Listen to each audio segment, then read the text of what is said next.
नहमदुहु व नुसल्ली अला रसूल करीम अम्मा बाद।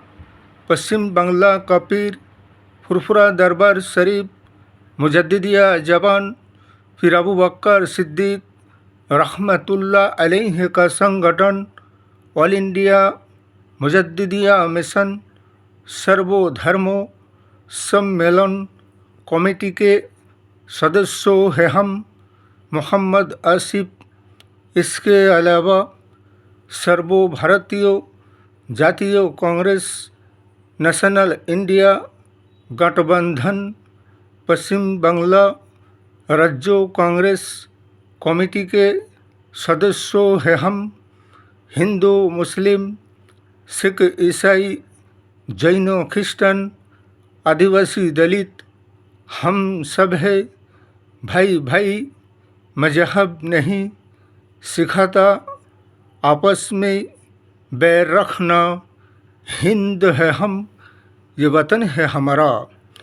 इसीलिए तो कहते हैं कि सच्चाई छुप नहीं सकता है, बनावट के उसूलों से और खुशबू आ नहीं सकता है कभी कागज़ के फूलों से। आज 5 मई के तारीख था।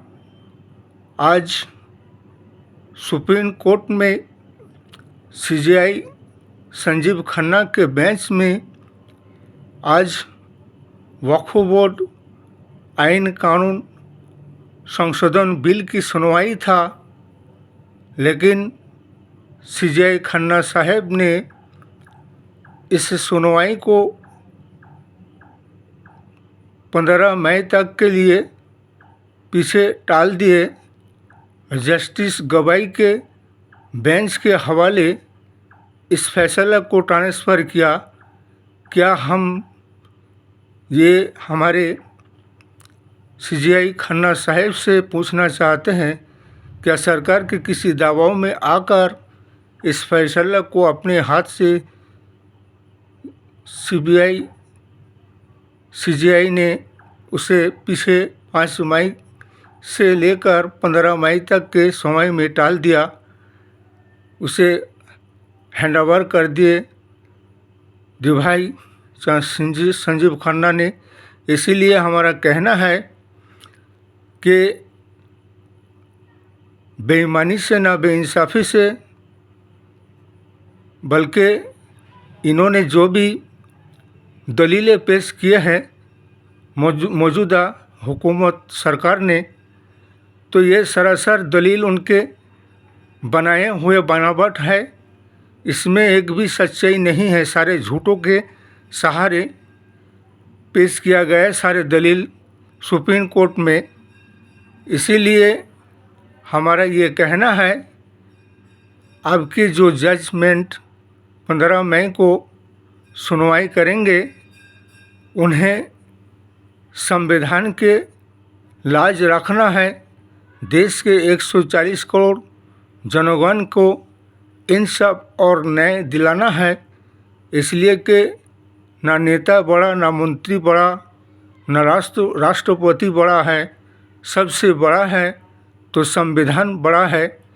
इसीलिए हमें सबको और हमारे all India Muslim personal law board को, हमारे संगठनों को इसमें निराश होने की कोई बात नहीं है, ना हताश होने की बात है, बल्कि हिम्मत और हौसला से काम लेना होगा।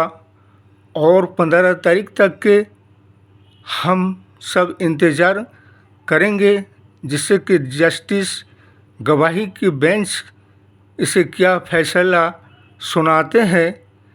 इसलिए कि संविधान से, आइन से, कानून से, इंसाफ से, न्याय से राष्ट्र और देश और समाज चलेगा, ना कि बेईमानी से, ना बेइंसाफ़ी से, ना संविधान की हत्या करने से, ना संविधान को बदल देने से। इन्होंने जो बिल पेश किए हैं पार्लियामेंट से, राज्यसभा से और जेपीसी से, मौजूदा हुकूमत बीजेपी सरकार ने, ये बिल सरासर संविधान के खिलाफ और संविधान को बदल देने की बात है ये। और एक भी संविधान के आर्टिकल धारा के नहीं बल्कि मुताबिक नहीं बल्कि कई धाराओं के उल्लंघन किया गया।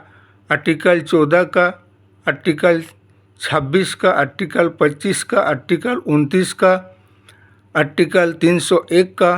ये जजमेंट अगर इन सारी बातों को देखेंगे तो उन्हें सारे चीज़ों का पता चलेगा। इसलिए हमें यकीन है हम सबको और हमारे ऑल इंडिया मुस्लिम संगठनों से भी यही कहना है कि देखते हैं क्या फैसला आते हैं 15 मई को जस्टिस गवाई के बेंच से। वरना ये आंदोलन प्रोटेस्ट तो चलता आए हैं, चलता है, चलता ही रहेगा। इसके अलावा हम सब इस केस को अगर हमें भारतवर्ष के आइन से, कानून से, अदालत से और सुप्रीम कोर्ट से अगर इंसाफ पर नए संविधान का जय नहीं होता है तो हम इन केस को इंटरनेशनल अदालत में भी ले जाएंगे। हम छोड़ेंगे नहीं।